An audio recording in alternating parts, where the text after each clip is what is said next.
মানবতাবিরোধী অপরাধের মামলায় শেখ হাসিনা ও আসাদুজ্জামান খান কামালের আমৃত্যু কারাদণ্ডের বিপরীতে মৃত্যুদণ্ড চেয়ে আপিল করেছে ট্রাইব্যুনালের প্রসিকিউশন। আপিলের পর প্রসিকিউশন জানায় তাদের অপরাধের জন্য মৃত্যুদণ্ডই প্রাপ্য। এদিন আওয়ামী লীগের আমলে গুম হয়ে ফিরে না আসা ব্যক্তিদের বিষয়ে তদন্ত চলছে বলে জানায় প্রসিকিউশন। মুক্তিযোদ্ধাদের নাতিপুতিরাও পাবে না, তাহলে কি রাজাকারের নাতিপুতিরা পাবে?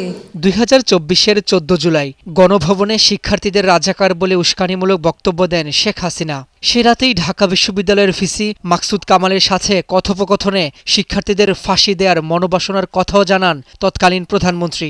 শেখ হাসিনার সেই বক্তব্যের পরই রংপুরে আবু সাইদকে গুলি করে হত্যা করে police. The judgment comprises 453 pages. মানবতাবিরোধী অপরাধের এই মামলা প্রমাণিত হওয়ায় গত 17 নভেম্বর শেখ হাসিনাকে আমৃত্যু কারাদণ্ড দেয় আন্তর্জাতিক অপরাধ ট্রাইব্যুনাল। একই অভিযোগে ভারতে পলাতক আসাদুজ্জামান খান কামালকেও দেয়া হয় আমৃত্যু কারাদণ্ড, যদিও সেই রায়ে সন্তুষ্ট হতে পারেনি প্রসিকিউশন। ইনহ্যান্স করার জন্য আমরা আপিল দায়ের করেছি 8টি গ্রাউন্ডে। সোমবার শেখ হাসিনা ও কামালের আমৃত্যু কারাদণ্ডের বিপরীতে মৃত্যুদণ্ড চেয়ে সুপ্রিম কোর্টের সংশ্লিষ্ট শাখায় আপিল করে প্রসিকিউশন। আপিলের পর প্রসিকিউশন জানায় শেখ হাসিনা ও কামালের অপরাধের বিপরীতে তাদের যে সাজা দেওয়া হয়েছে তা ন্যায় বিচার পায়নি ভুক্তভোগী পরিবার।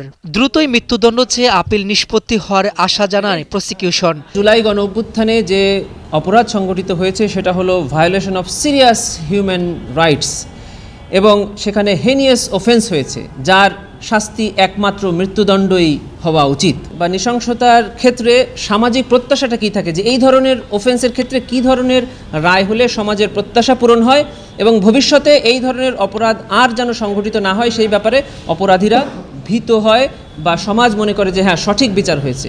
এদিকে আওয়ামী লীগের আমলে গুম হয়ে ফিরে না আসা ব্যক্তিদের বিষয়ে তদন্ত চলছে বলে জানায় প্রসিকিউশন। অপরাধের গ্র্যাভিটির চিন্তা করলে যারা ফিরে আসেনি তারা এবং তাদের যে আত্মীয় স্বজনের এই যে ক্ষতি, তারা হলো রিয়েল ভিকটিম। এগুলো অফেন্সের ক্ষেত্রে বেশি হেনিয়াস, কিন্তু আমরা এগুলো কেন নিয়ে এসেছি? কারণ প্রমাণের ক্ষেত্রে যারা ফিরে এসছেন এই ভিকটিমরা নিজেরাই এই ট্রাইব্যুনালে সাক্ষী হচ্ছেন বা হয়েছেন, এটা প্রমাণ করার জন্য এবং আইনসিদ্ধ, যার কারণে আমরা এটা নিয়ে এসেছি। আর যারা ফিরে আসেননি তাদের তদন্ত চলছে, এগুলোও ক্রমান্বয়ে চলে আসবে। এদিন চানখারপুলে 6 জনকে হত্যা মামলায় ডিএমপির সাবেক কমিশনার হাবিবুর রহমান সহ 8 জনের বিরুদ্ধে রাষ্ট্রপক্ষ যুক্তিতর্ক উপস্থাপন করেন। ট্রাইব্যুনাল 2 কুষ্টিয়ায় 6 জনকে হত্যায় পৃথক মামলায় মাহবুবুল আলম হানিফ ও হাসানুল হক ইনুর বিরুদ্ধেও সাক্ষ্য গ্রহণ অনুষ্ঠিত হয়। রাব্বি হোসেন, যমুনা নিউজ, ঢাকা।